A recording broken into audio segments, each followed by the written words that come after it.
देखिए एक्सरसाइज 7 में बता रहे थे हम, इससे पहले वाला क्लास में तिर्यक छेदी रेखा बताए थे।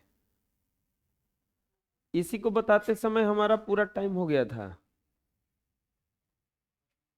इसी को बताने में पूरा टाइम हो गया था। अब हमको लगता है समझ में आ जाना चाहिए आप लोगों को। चलिए, प्रायोगिक सत्यापन, एक्सपेरिमेंटल प्रूफ। एक तिर्यक रेखा खींचना है और उसे मापना है। दो समानांतर रेखाएं और एक तिर्यक रेखा खींचना है और उसे मापना है। ऐसा 3 बार करना है। आप लोग ज्योमेट्री बॉक्स खरीद लीजिए अब, क्योंकि इसमें स्केल का काम पड़ेगा। ठीक है, क्या करना है ना, एक समानांतर रेखा दो समानांतर रेखा खींचना है। दो समानांतर रेखा खींचना है।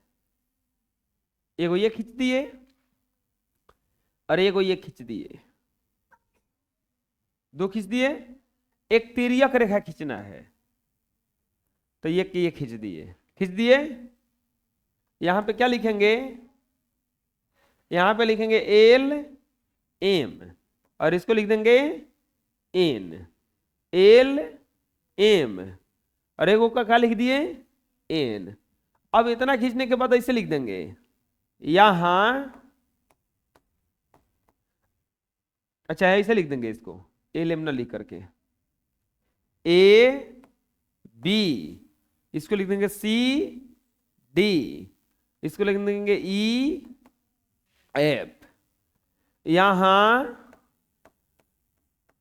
ए बी समानांतर है सी डी। ए बी किसके समानांतर है? सी डी के। कहा है ना वो कि दो गो समानांतर रेखा खींचिए, तो दो गो समानांतर रेखा हो गया। ए बी समानांतर किसके हो गया? सी डी के। और बताओ तिर्यक रेखा क्या है? तथा तिर्यक रेखा बराबर तिर्यक रेखा। बताइए तिर्यक रेखा क्या है इसमें? E F. अब इतने पर खत्म नहीं होगा, अब तो ये हो गया। अब कह रहा है कि इसको मापिए। चलिए मापते हैं। यहां से स्केल उठाएंगे, पहले इसी को माप लेते हैं। तो ई एफ कितना बड़ा बना है? 11.123। तो ई एफ बराबर 11.3 सेंटीमीटर। ए बी बराबर,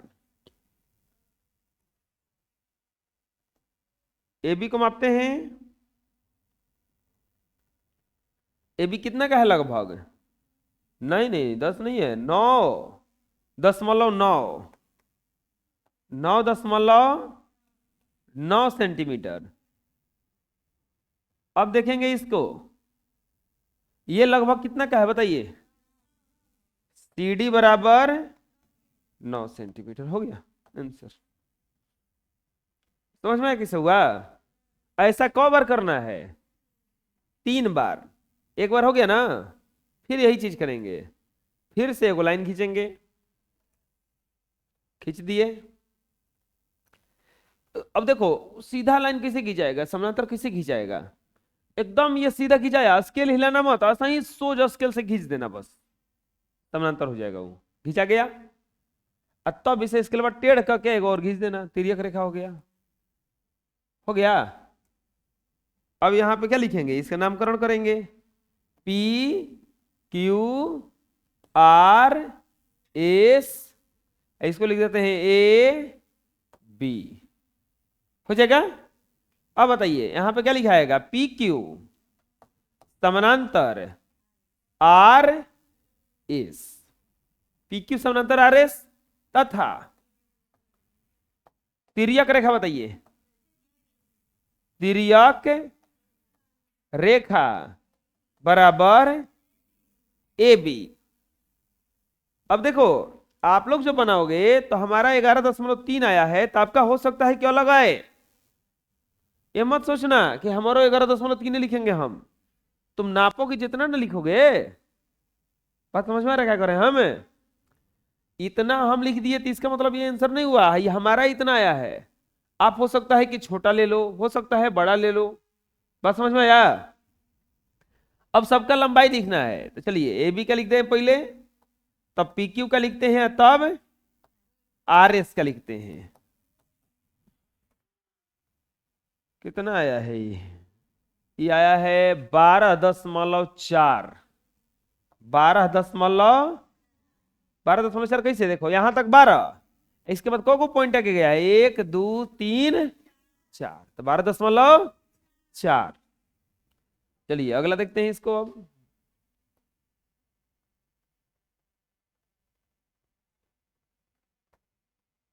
ये गया है 10, पी क्यू बराबर कितना है 10 सेंटीमीटर, और आर एस बराबर कितना है, छोटा थोड़ा हल्का छोटा है 9.9 सेंटीमीटर।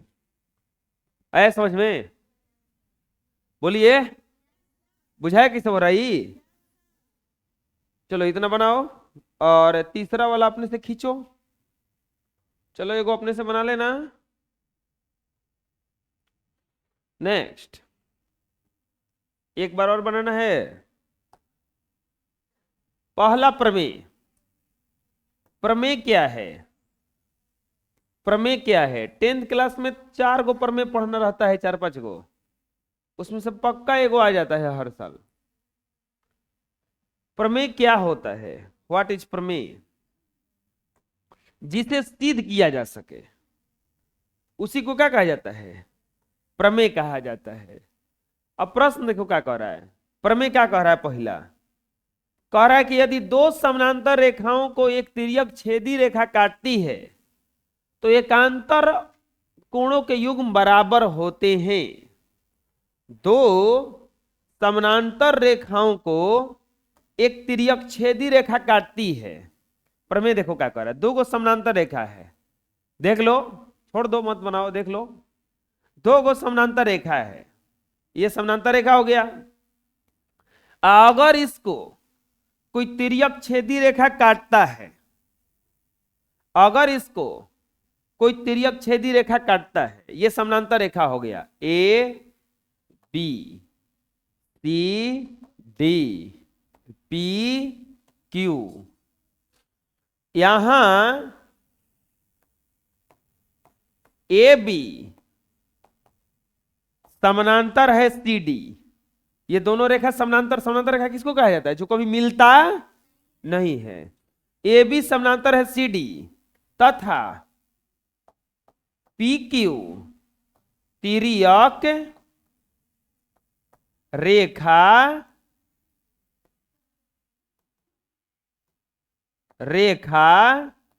है।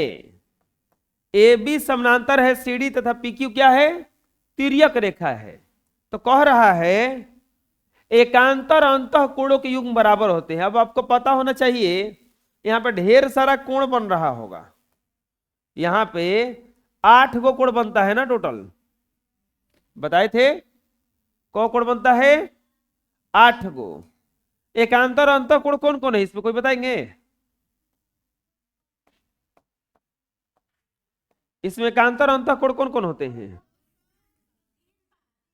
एकांतर अंतः कोण, एकांतर अंतः कोण। तो ये कह रहा है ना कि अगर कोई दो समानांतर रेखा रहेगा और उसको कोई तिर्यक रेखा काटेगा तो एकांतर अंतः कोण बराबर हो जाएगा। तो एकांतर अंतः कोण बराबर होने का मतलब है कि 2 बराबर हो जाएगा 6 के, और 3 बराबर हो जाएगा 5 के। हो गया, एकांतर अंतः कोण बराबर होते, एकांतर अंतः कोण बराबर हो गया।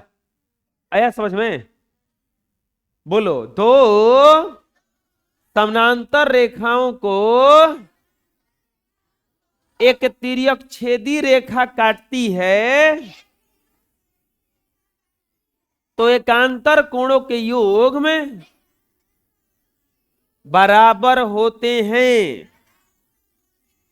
समझ में आ जाएगा? चलिए लिख लीजिए अगला कंसेप्ट। अब देखो जो हम पहले ही सब बता दिए थे ना वही चीज बस सब है। पढ़ो इसमें क्या कह रहा है। यदि दो समानांतर सरल रेखाओं को एक तिर्यक छेदी रेखा काटती है तो संगत युग्मों के कोण बराबर होते हैं। संगत कोण बताए थे ना, वो कोण बराबर हो जाएगा आपके बार। पहले तो दो को समानांतर रेखा रहेगा, कौ को समानांतर रेखा,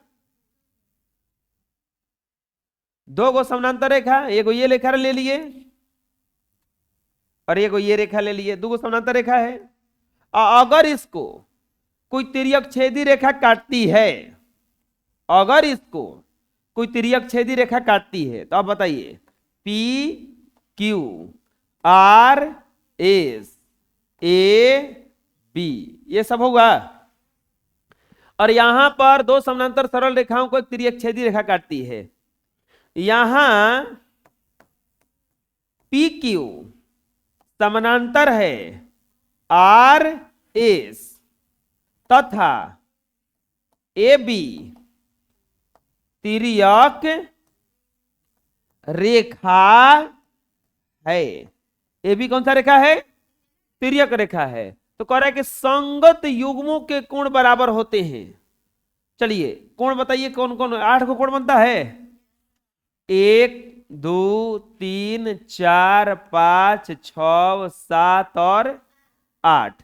तो अगर ऐसा हुआ तो क्या कह रहा है, ये कह रहा है कि संगत युग्मों के कोण बराबर होते हैं। संगत युग्म कोण बराबर होते हैं। चलिए बताइए संगत कोण कौन कौन है। संगत कोण समझाए थे, एक ही जैसा होना चाहिए। तो दो के लिए संगत कोण, दो बराबर हो जाएगा। और बताइए, एक बराबर हो जाएगा 5। और बताइए 3 बराबर हो जाएगा 7। और बताइए 4 बराबर हो जाएगा। एकांतर अंतःकोण बराबर होता है, संगत कोण युग्म क्या होता है, बराबर होता है। बोलिए यदि दो समानांतर सरल रेखाओं को एक तिर्यक छेदी रेखा काटती है तो संगत युग्मों के कोण बराबर होते हैं। बना लीजिए। अगला प्रमेय पढ़िए ध्यान से क्या कह रहा है। हम वही चीज बता रहे हैं जो पहले ये सब समझा दिए हैं, प्रमेय के रूप में आया है। दो समानांतर रेखाओं को तिर्यक छेदी रेखा काटती है तो तिर्यक रेखा के एक ही ओर के दो अंतःकोणों का योग 180 डिग्री होता है। समझाए हैं पहले ही, हम नहीं समझाए हैं, दिखाए हैं। देखो तिर्यक रेखा के एक ही ओर के बाह्य कोण का योग 180 होता है, बताए हैं। इसके बाद में हाँ, तिर्यक रेखा के एक ही ओर के अंतःकोणों का योग 180 होता है। यह चीजवा को प्रमेय में दिया है। यही चीजवा को किस में दिया है, अब प्रमेय में दिया है।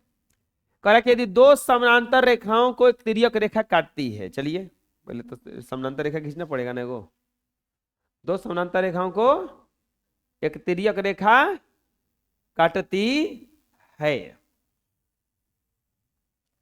यह समानांतर रेखा हो गया एक दो गो।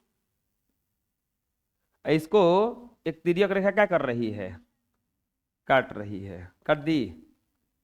दो समानांतर रेखाओं को तिर्यक रेखा काटती है, ए बी सी और ये डी, ये पी और ये क्यू।